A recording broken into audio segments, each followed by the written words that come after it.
Okay, guys, I am absolutely excited today. Of course, this is T. Renard with Love and Relationships, and we have a very, very special guest today. We have the one, the only, Dr. Cozette White, the money coach. How are you doing today, Dr. White? I'm doing well. How about you? Thank you so much for even taking the time to, reach out to me, invite me on the call, and just listen to, or not even listen, share with your tribe, share with your community. So I'm excited.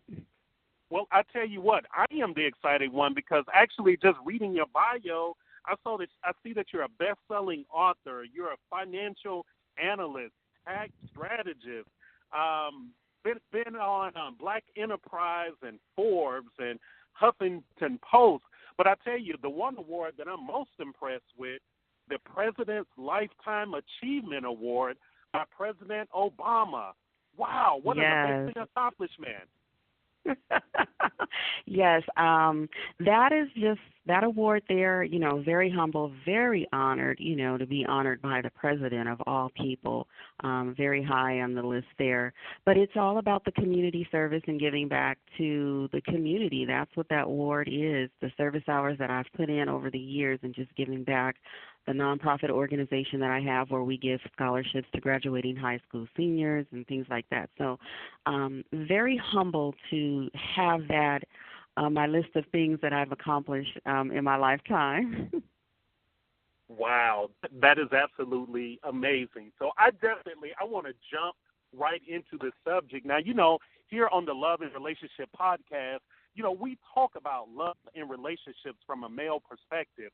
But what was very interesting, I saw an article where you touched on the importance of understanding your partners or potential partners' financial, I guess we can say, financial background. So if you can kind of expound upon that and tell us, why is it so important to understand where your partner is financially before you dive head first into commitment? Oh wow, that I love this topic because, and I told you briefly why I decided to write that article. But listen, you all, it is so critical that you have that discussion about the finances of someone that you're jumping into a relationship with. You have to really decide when is the appropriate time to have that discussion. It could be earlier on in the relationship, it could be midway, but at some point it has to. That discussion has to happen. You definitely have to have that discussion before he puts the ring on it, as they say. But listen, I say earlier on is what I prefer to do because it can eliminate a lot of unnecessary frustration throughout the relationship. You just want to make sure that you all are on an equal playing ground, or either that you are okay with the individual's finances. Because hey, let's face it. Some people have real great credit, and some people have credit that's terrible. And so all that will have an impact on you. Some people are spontaneous shoppers. Some are savers. You may be a saver, and he or she may be a spontaneous shopper, and it may not fit with you. You may not be accustomed to that. You also have to take into consideration how individuals were raised, what their shopping pattern is, what their buying pattern is. So it all has a direct impact on how you two communicate and how that relationship will roll. Because as you and I both know, finances is high on the ranking for divorces and whatnot. Besides sex, but finances comes up there as well. So it's not it's usually number one or number two. So have that discussion early on. Don't be afraid. Don't be afraid. Well, you know what, and I think that's excellent advice because I know with myself, I'm recently remarried, but in the past, finances were a great stressor. And what I didn't realize is that my ex-wife walked in with a whole bunch of debt, a whole bunch of bad debt. Student loans and default on medical bills and things of that nature. And so it definitely caused stress within the relationship. But I think you also, you hit upon something that's very important too, is understanding your mate, how they spend money. You know, what is their philosophy? How did they grow up? You know, and so if you could kind of talk further about that, how do you think how you were raised financially and the financial habits of your parents, how do you feel that it affects your view and relationships when you enter into a relationship? It definitely affects it, and I'm going to give a personal example.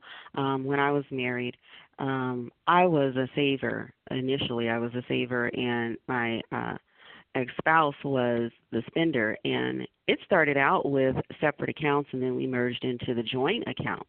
Now, with the joint accounts, you know, you're supposed to be open, you're supposed to have that communication, let someone know when you're spending, yada, yada, yada. But things began to spiral because someone started gambling or going to the casinos and not stating, oh, I took out $600, things of that nature. So that has an impact on the household. If that $600 is allocated to the mortgage or utilities, whatever, it's going to have a direct impact. So what's going to happen next? You're going to start the arguing. And then if it continues, then things just truly get out of hand. So when we talk about habits, that was a habit that was already with that individual prior to us getting together, but it wasn't truly disclosed. It wasn't something that that person went to the casino during the dating phases, but later on in the marriage started going to the casino. So hence what happened? The finances became affected. Why? Because of a habit that was already developed, already formulated prior to us meeting one another. When we talk about the habits of our parents, I'm going to give you another example, you all. My parents were deceased at an early age, so I was exposed to my aunts and uncles shopping, and we're talking about maybe a 12-year gap, 10 to 12-year gap. So we were close in age. They could have been my big sister, brother, whatever, but they always shopped. I always saw them going to the mall and using credit cards. So I thought that was the thing to do. I thought it was the hip thing to do. So when I became of age to get a credit card, what did I do? I got them. I spent them. I had control over mine at some point. Yes, they did get out of control at another point, but I brought them back in. But that was a habit that I picked up growing up. That habit went into the marriage, okay? So it could be a person that's a true shopaholic. They love to stay in Victoria's Secrets. They love to stay in whatever store, Macy's, whatever. It all has a direct impact. If you all are saving for a home, you're saving for a car, you're saving for retirement, you're saving for your emergency fund, and one person is the bad person, so to speak, in this particular case where we're not meeting, then it's going to have an impact on those finances. And it just leads to arguing. I don't care if it's the male. I don't care if it's the female. There's always one.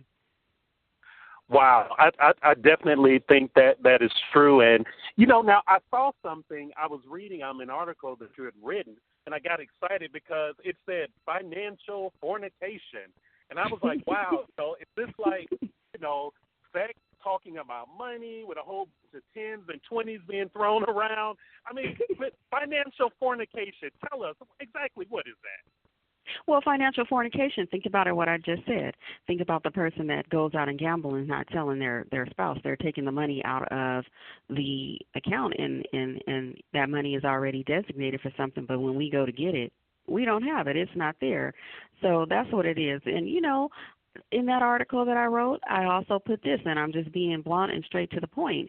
It's important to have that dialogue because it's just like having sexual intercourse, not knowing if the person has STD, AIDS, HIV, whatever the case may be. It's the same thing. Protect yourself before you jump into a bag with someone as it relates to your finances. I take finances extremely serious if I'm dating someone because, I mean, let's face it, opposites attract, and so they say, and that goes to say with our money. One is usually going to be a spender, one's going to be a saver, or somewhere there's a happy medium, hopefully. So, yeah, sexual fornication or financial fornication. Wow, definitely. And that's why I say financial intimacy. Get intimate with it. Have that dialogue. It's the one thing that people hate to do, to have that discussion. I try to get that discussion out early on the table. I don't give them an application. I don't give them an application or anything like that to fill out. Remember, we had that conversation. But I do get that conversation out initially so that I'm not caught by surprise if this person is conservative with their funds and I'm not, or vice versa. So I had that conversation, and I think everyone out there that's listening, make it a point to have that conversation. Maybe you're going to feel a little uneasy about it. Maybe you're the one that has the bad credit, or you have a lot of debt that you're faced with. But it's better to have that dialogue with the person that you're starting a relationship, because, again, it's about that communication. It's about being honest. And this is one of the things that, when we talk about honesty, this goes right with it. Well, how come you didn't mention that up front? You didn't ask. No, have that dialogue, you all. And I agree with that. I remember back in the day when I was dating, that the second conversation or the second date, this young lady said to me, well, hey, the next time we get together, I'm going to need for you to bring your credit report. And I remember being offended, like, wow, I don't even know if I like you or not, if we're going to have longevity, where this is going. But she asked for my credit report. And so now that I'm older and I'm wiser and I understand, relationships are no longer just about love, but it's also a business decision as well. And so I have a greater respect for that question, that request that she asked. Now, I will ask you this for our listeners out here, when is the right time to ask for that credit report? Or when is the right time to say, hey, have that discussion about their financial goals? I think if two people have decided that they want that to be exclusive, or they're going into that committed relationship, that at that point, and that's when they truly need to have that. Believe it or not, as we're dating individuals, there are some signs that will kind of give you an indicator about a person's spending habit. But again, we can't make assumptions. We need to be accurate in our assumptions. So if you two are deciding, okay, we're ready to take this to the next level, we're out of this dating phase, if we're going into a committed relationship, exclusive relationship, then let's have this conversation. And if it's not done there, then you definitely, before he put a ring on it, you gotta have that conversation. There's no way you should get that far advanced into a relationship and you have no idea about the other person's finances. Let's face it, I love to travel. So if he doesn't love to travel, or he doesn't have the finances to travel, then I'm not going to be a happy camper. You know what I'm saying? So you have to get it out on the table, you guys. Have that conversation early on. Right. Wow. You know what? Not the second one, though, Tim. Not the second one. I don't think I personally would ask to see a credit report. I probably wouldn't go to that extent, but there are indicators where you can kind of have a good judgment for, okay, what does a person make? Now, all the other stuff, the bad debt, they have to be honest and upfront and disclose that information to you. Right. And I tell people this all the time, in my opinion, just because someone has bad credit or, they're up to their ears in debt does not necessarily mean that that's not someone that you should partner with.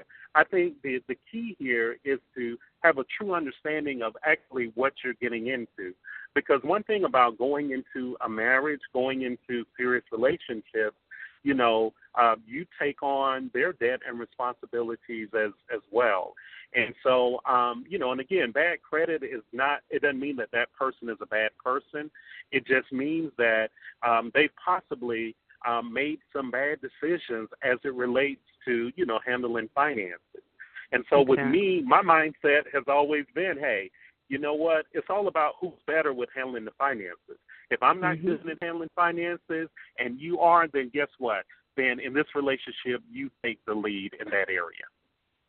I agree with you on that as far as taking the lead, but one thing that I also say to couples, the responsibility should not be left on one person's shoulders to take the responsibility of the finances, because if something should happen to one of the spouses, then both individuals need to know where things are, where where the will may be, where was the mortgage paid, is it current, things of that nature. And these things happen. Some times I've heard as well, a spouse may pass away and one is not sure where the mortgage is, who's the mortgager, things of that note, who do they pay the car note to. So I say in that manner, it's okay if one person is truly responsible for overseeing the finances, but at some point, maybe quarterly or maybe or biannually, the other person should sit down and pay the bills as well, or just kind of get a grip as to where things are. Okay, here's the wills, here's the trust, here's the mortgage paperwork. It's all in this file cabinet. But if you leave that onto one person, it's just not fair, in my personal opinion. Both parties should play the role. Definitely. Well, you know what, Dr. White, we are so, happy that you joined us on today. And I know you are an author of an amazing book that actually, I believe, came out in March of this year. What is the name of that book, and where can our listeners purchase that? Absolutely. The name of the book is called, similar to what we're talking about, but it's called Attracting the Best, and it's affirmations, 31 days of affirming what it is that you want into your life, whether that's the wealth, prosperity, and abundance. And for those of you that are interested in grabbing the book, and it's a great book, especially for devotion, or there's pages in there where you can journal things that you are wishing to attain. But you can get the book. It is on Amazon. It is an Amazon bestseller. It's Amazon.com, of course, or you can go directly to the website, which is attractingthebest.com. You can find out all the information, and you can also grab your copy. And on Amazon, for those of you who download to Kindle, you can get a Kindle copy as well. Oh, wonderful. And so where can we find you on social media? Oh, wow. Yes, social media, you can find me on LinkedIn. You can find me on Facebook, Instagram at Cozette M. White. And for those of you who are struggling with Cozette, it is spelled C-O-Z as in zebra, E-T-T-E, middle initial M, and the last word White, just like the color. So I'm on most social media outlets as Cozette M. White. You can also find out a little bit more about me and the services that I offer and the things that I do for my clients on our website, which is myfinancialhome.com. Again, that is myfinancialhome.com. Well, Dr. White, we thank you so much for pouring into our listeners today. And hopefully, as a result of this, then, men and women will pay closer attention to, not just asking the history of, their sexual habits, but really focusing also on their financial habits as well. So we thank you so much for great information on today.